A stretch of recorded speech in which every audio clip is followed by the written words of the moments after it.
Welcome to a new edition of the Neon Jazz interview series with New York City-based Tony Award-winning nominated Broadway star, actor, jazz singer, and author Melissa Errico. We had a good conversation about her new 2022 CD, Out of the Dark, the Film Noir Project. We talked about COVID life and so much more. Along with her performance life, she contributes regularly to the New York Times in an essay called Scenes from an Acting Life. At the height of the pandemic, she was exceptionally busy, offering multiple live streams and conversations and publishing essays for Variety, Playbill, and the New York Times. And she was busy cooking, and she had 2 series on IGTV documenting that. Enjoy this interview. Melissa, thank you for taking a minute out today. I appreciate it. No problem. First of all, I want to talk about your new album, Out of the Dark. And before I get to that point, we've gone through a really strange period on planet Earth for the last 2 years. And hopefully... We have? The twilight I hope we're out of it. I don't even know. But yes. The whole time my visual for this pandemic has been David Lynch in the middle of Times Square with like 5 people walking around smoking a cigarette. That's been my kind of way of visualizing this whole thing, how bizarre it's been. That's interesting because I in my liner notes I talk about that how Manhattan had become desolate with empty theaters and barren streets. That was a part of the intuition that led me to, while I was watching noir movies trapped in my own home with my 3 children, I started to feel some kind of conflation between the isolation and desolation and strangeness of our world and something that's conjured in these movies, the film noir style movies of the 40s, something about the inescapable sort of doom that we were living, it yet had its own allure and had something beguiling about it, and yet obviously stressful. How did you survive during this period? I know that you're a busy musician, and on Broadway there's so much that goes into live performance. How did you cope and get through this, especially artistically? I coped immediately by destabilizing my family because my husband is Patrick McEnroe, a tennis player, and he's one of the first public figures who got the virus, and there was nobody knew anything about it at the time. It was the first week that it started, and he was sick, and then nobody knew what you do with someone who has this, and you can't get a test. I will never forget the fact that we were one of the first families, not only in the newspaper and on the news and everything, but we were in my town and anywhere, up in the Bronx area, just I had no idea what to do, and no one would bring us stuff or come near our house. It was a strange feeling. I have 3 preteen daughters. It was like Little Women, and the husband's gone off to the Civil War, and I'm alone with the girls, with the women, and the dog. It was an immediate intuition of survival, and practical matters. Nothing really to do with my creative life. It was immediately a question of what are the practical things that have to be done in this world. My husband was sick. My father was in the Vietnam War, and I spoke to him on the phone, and he said, I think this is a wet virus, and I think he needs to be behind something plastic. And this is all crazy talk. My mother said, open the windows. This is what you used to do in the years of polio, and even her ancestors dealing with yellow fever. So, I don't know if this is what you're really asking, but this is how I survived, was right away with more practical matters of how to survive, because I didn't know what was going on. I live in a very small house, suburban house, with a basement. So I put my husband in the basement, which was my quick intuition because there was an exterior door, and I put a shower curtain up, and I nailed him into this space. And he had plenty of room. I made it really nice really quickly. And I went up to my oldest daughter, who might have been 13, and I said, Victoria, I need you to work. And she was so scared. And I said, you're old enough to handle this. We have to prepare up space for your father. I wasn't being weird. And she was amazing. And we worked really quick and made him a bed. And he just didn't feel well. And so we made him a bed. We bought some fruit down. We put vitamins. We prepared what I would consider a nice living space. There is a bathroom, and put his toiletries, and told him to gather some clothes. And he came downstairs, and he stayed there for a month. We couldn't get a test. So it took like a week or 2. He wasn't well. Plus we had to get a test, and he didn't believe because he wasn't so sick. He didn't go to a hospital, but he also wasn't so sick that he wanted to do what was being offered, which was a celebrity doctor who would for $700 a text, Wow. counsel him. And my husband said, this is what's wrong with this country. He has never soapboxed about this, but he had a very strong feeling during the pandemic that people like him were being given opportunities to be looked after that others weren't. So he said, I'm going to do this the old-fashioned way. And he kept calling 1-800, and he couldn't get his COVID test. So anyway, eventually he got a COVID test, and it was a month's time before they could understand where our safety was okay, to get him back, integrate back into the house. Anyway, that's the immediate story was just instantly trying to navigate the illness and our safety and his wellness, and we cooked, me and the girls, and we had a cooking show. So once I knew he was stable, I could see that the house needed a little, fun, and I created a board where everybody had this really was like Little Women. I put a board up with Monday through Friday and the times of the day. We had times of the day for schoolwork. Obviously, school was continuing right onto Zoom. I hated that word Zoom. I got so annoyed. I was sure we'd never need to learn what this is. So I resisted it, and of course, it became the only way of living. But at first I thought, what is this Zoom stuff? I hate this. The girls continued classical ballet. I set up 2 ballet areas in the house. We had time where we all had to work. Everybody had to do the toilets. Everybody had to do everything. The girls were incredible. They helped me make the charts. And we went and took walks with Dad and the dog outside. I had no fear of the fresh air. And we walked a little separated from him. And I just got everyone on a routine. Like I'm a good woman to take, in colonial times, for westward expansion. I'm definitely someone you want on your wagon. So I was cutting everyone's hair and making meals and even making it fun. We had a cooking show, which is on my Instagram, if anyone out there is interested. People still watch all the episodes. They're rather nice. I edited them, and they were funny, and usually about the history of something, like pesto or something. I literally would research and do kind of an interesting cooking show with the girls. We ended up making it a family time, but the practical will be the first thing I always remember, which was how the virus works and how we are doing our civil service by not interacting with other people. I had to teach that to 3 young children, that they couldn't see other people because you could pass something, and then like a ball that hits another ball, and then another ball hits it. And I showed them this diagram that actually Obama had passed around from the Washington Post, to teach them about staying in your own space as an act of caring for others. A very hard concept to communicate. I hope that wasn't too long an answer, but that's how I survived the pandemic. I survived it by understanding it and enlisting my children and family to a pattern right away of survival. I'm very glad that you did open up that way about that. And I think about in Kansas City, we just won the Super Bowl, so we had a big parade in February, and that was right before everything shut down. And I kept thinking that was the last largest gathering on planet Earth, probably, because there was almost 1 million people that just came out. Of course, no one knew. And the afterglow, people said that if the 49ers would have won and it would have happened in San Francisco, the spread would have been a lot more intense and different than it would have been because we weren't by a coast. It hadn't really spread much here yet. I had a concert in Florida on March 9th, all the music of Michel Legrand at the Broward Center in Fort Lauderdale, a beautiful theater. And a lot of people canceled, but a lot of people came. And we sat them all sort of apart and didn't know what we were doing. There were no masks. I traveled with Clorox wipes. It was also weird. I thought maybe there was something you have to clean up after yourself. So it was also, that was on the 9th of March. Patrick was in the basement by the weekend.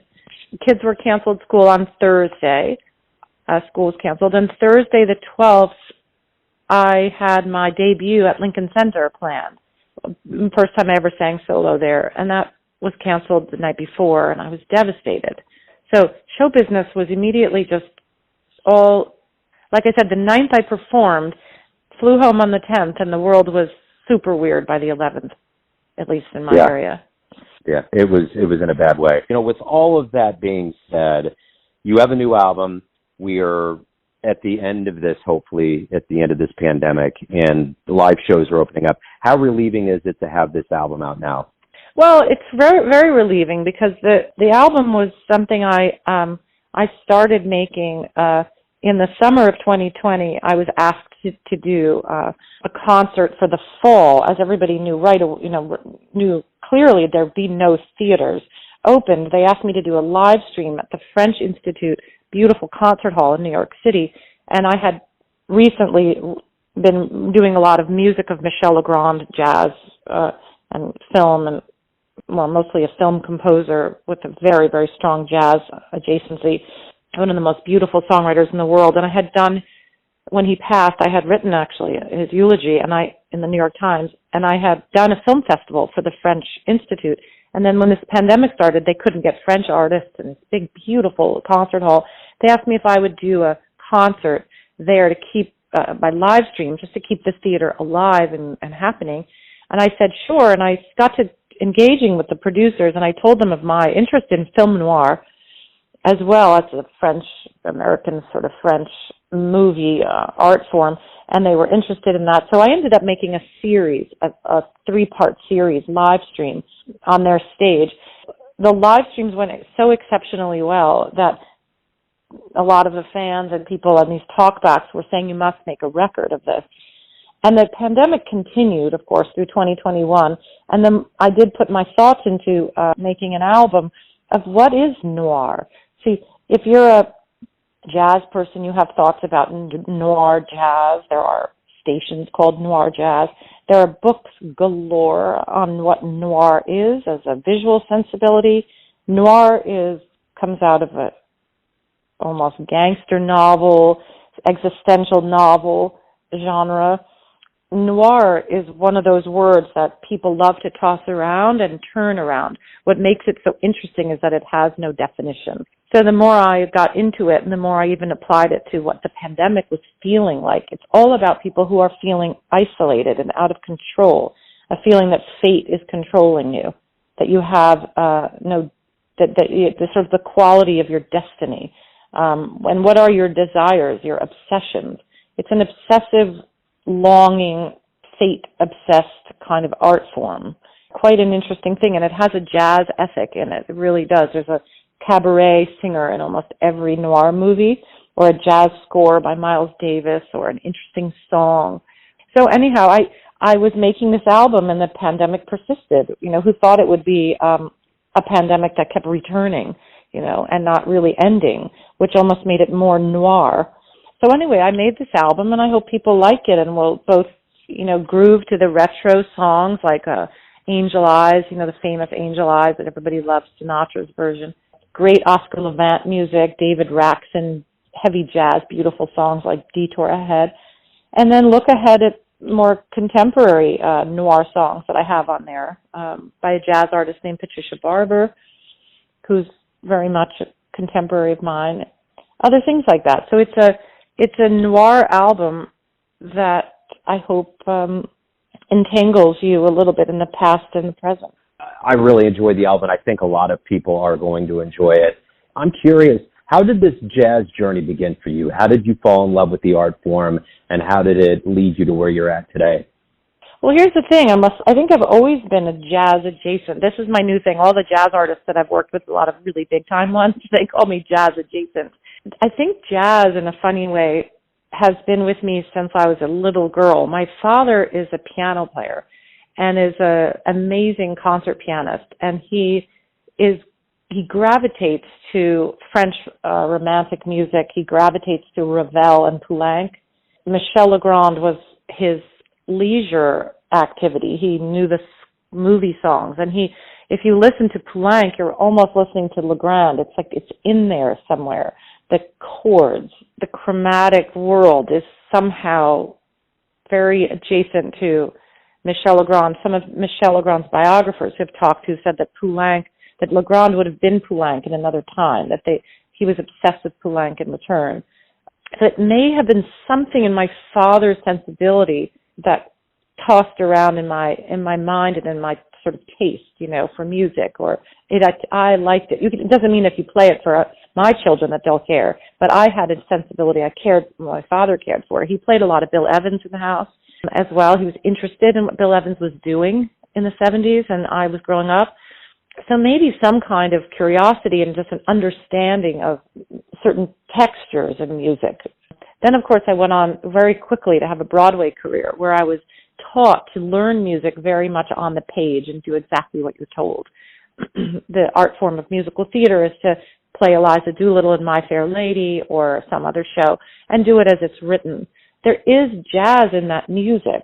Cole Porter was jazz influenced, a lot of vaudeville and tap dancing, and there's a lot of jazz vernacular in musical theater, but you sing it very square and you're playing a character. But I still got excellent musical training on Broadway and learned songs that now I can swing, and now I can basically ruin, like I can sing for My Fair Lady with a whole swing band. And it's so fun because I did it for, on Broadway, and now I can really just do it wrong. And it's so fun. I think my jazz education was slightly delayed by being a proper Broadway actress, but I still had that sensibility. And when Michel Legrand wrote a Broadway show, I was so blessed to get to star in it. And on our breaks, he would play The Summer Knows or all his really far out songs. I knew them all. And he was someone who worked, of course, with Miles Davis and with Sarah Vaughan. And, he's just delicious musician, a person to be around. And he was so excited. His Broadway leading lady loved his music. So a relationship developed there where we played, we traveled, we made a record together. Phil Ramone produced it. And I think that maybe Michel Legrand was the catalyst to kind of make me dream outside or even between. He didn't really have any regard for genre. Michel Legrand just sit down and just play his music, and then he'd be in a Shirley Horn rhythm, and then he'd be swinging, and then he'd be rubato, and he just didn't care what he didn't really care about anything. He just does whatever he wants, which is beautiful. Melissa, you have to be more free, Melissa, That's a kind of jazz in its own sense. And then Ted Firth came into my life, John Otto before that, who played for Rosemary Clooney. So my arrangements started being more jazz influenced. And then those chords that my father taught me started popping up, these beautiful chromatics thrown into music that was normally very square. And I was, yes, keep doing that. I encourage the pianist. So it's been a little process, being an actress who knows this music and then being given a few mentors that let me explore the borders of it, the boundaries or the boundarylessness of it, So I'm not really a jazz singer yet, but I think that I want to do more of it, I think I want to live in the environment more and still communicate the way I know how to communicate, which is through vibrato, through emotion, through understanding of the lyrics, but celebrating the instrumentalists, let them play, let them inform me emotionally. I think I have something to add to the party, I hope. Oh, for sure. And I'm curious how these worlds, how the right and left part of your brain, so to speak, work. As an actress, you have the confines of a script, but with jazz, it's improv and free. Is there something relieving about kind of jostling between those two artistic worlds for you? Yeah, no, I don't scat. I'm learning to vary the melody a little just for my own sense of release, or even if my ear gets tired of hearing the melody. But a lot of people who I play with just encourage me just to sing it as it's written, and then maybe a few melodic changes. Where I think something interesting happens, which may not happen with jazz singers, is that for the most part, I know where a lot of these songs, at least the ones I choose to sing, all of the American standards and all of the theater standards that could be applied to jazz, even Sondheim's work, I know where they came from. I know the characters, they were actually written usually for stories. Or I hear the lyric like an actress would hear the lyric. Whereas, if it's a desolate song, it really shouldn't be a samba or some kind of party song. It can, but it's I might just know what the song is really, its essence is, and maybe we can explore 5,000 different ways, but I probably will thread of common sense that I'll impose on the process, just that the song is the sleeping bee, it's a poem it's about. But if it's really hyper, the bee isn't sleeping. Do you know what I'm saying? Oh, yeah. The bee is sleeping in the palm of your hand. I will never lose sight of that language. So I think that I will make a pianist really imagine what a sleeping bee sounds like. And we can do anything and for as long as we like, but we must let the bee sleep.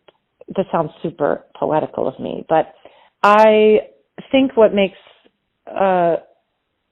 for an exciting formula for the future, of course I'm getting older, I don't really want to do this if it's not interesting, is that a lot of people ask me when I'm performing, am I the character that the song was written for, or am I me?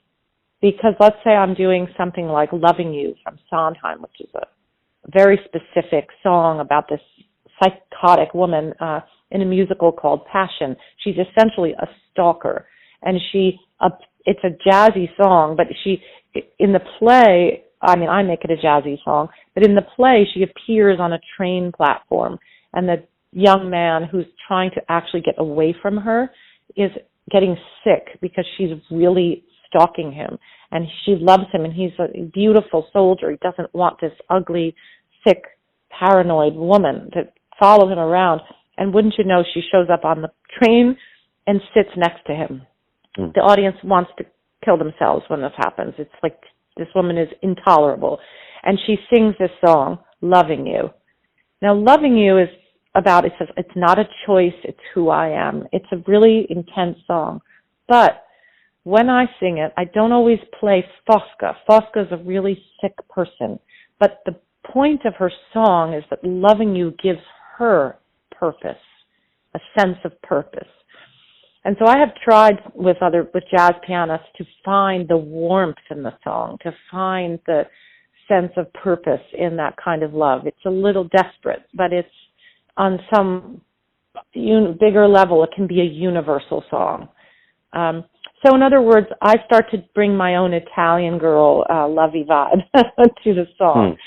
And it's a cocktail of both what Sondheim's pressure, he meant this to be a pressurized song, but I never lose sight of that, but I'm also not literally playing this woman with beady eyes who doesn't care about the person she's singing to. She just cares about her own intensity. I put some jazz alchemy on these kind of things without losing sight of where they came from.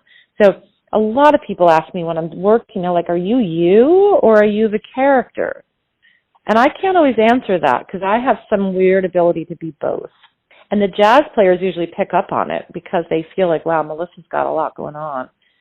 And then they just play and they put a lot of crazy chords in, and then I might cry or laugh or be really sexy or something. It's a kind of, it's like a snow globe, of Melissa's emotions. Sounds really weird, but. No, and that leads me into my question here, and this will probably be a little bit easier to answer. Everyone has a perception of you, your family, your friends, your fans, but ultimately you live your life. You have a perception of you. Who do you think you are? Who do I think I am? I have a childhood photo of me the day I was learning to walk, and I was looking out of the side of my eye in a way like I was excited about the next adventure. Like there was this little picture, and you could see my mom just letting my fingers, like barely holding her finger. And I was stepping, and I was in this really cute little outfit that my grandmother's sister, who was a Ziegfeld Follies girl in 1919 and all the way through the 30s. So we had a Ziegfeld girls in the family. She gave me this cute outfit, apparently, from Bonwit Taylor. I'm only mentioning that because I'm imagining the picture, and it's such a lovely family detail that a Ziegfeld Follies girl was dressing me. My parents had no money whatsoever. And when I was learning to walk, I have this picture, and my mom's letting go my two fingers, and I'm looking to the side with a little twinkle, like I can't wait for what's next. I think that's me. I think I have a mischief and a sense of what's next. I don't belabor things. I don't spend a lot of time getting annoyed. I am annoyed always about show business, but I don't spend a lot of time in that feeling. I just move on and explore. And I usually draw very artistic, fun people to me. Lots of great musicians, people like Michelle. Sondheim and I used to write letters to each other, lots of letters.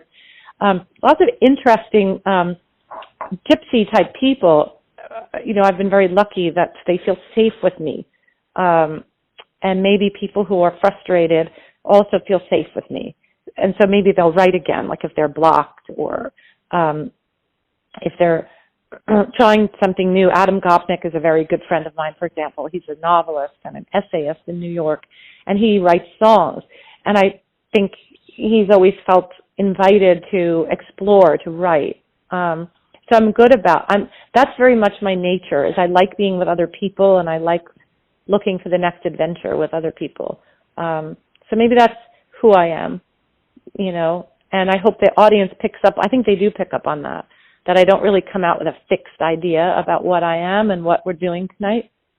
I sure have a plan, and I have lots of great songs, but there's a little mischief, like she's looking out the side of her eye for someone funny in the audience, or something weird to happen at the piano, or an emotion to strike me that I didn't expect, or a child in the audience to start dancing, or an autistic person to start, singing, or a woman with dementia to start hollering. Like literally anything can happen in my audience, and I won't be troubled by it.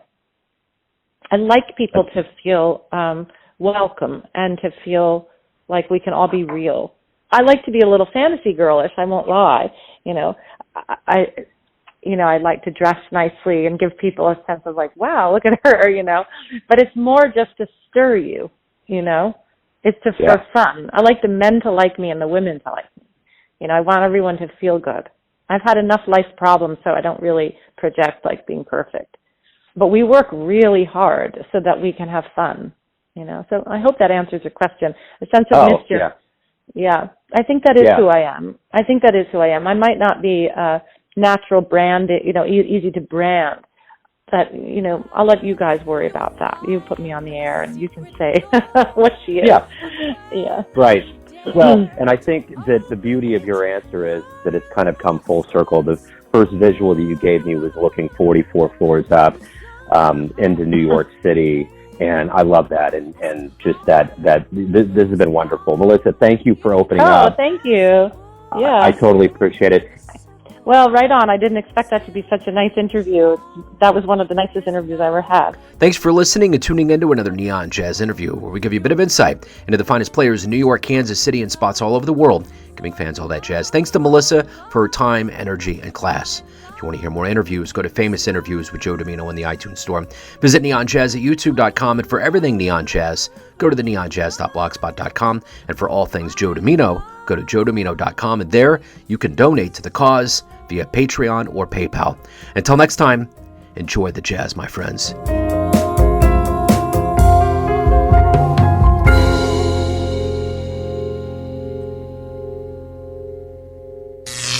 Neon Jazz.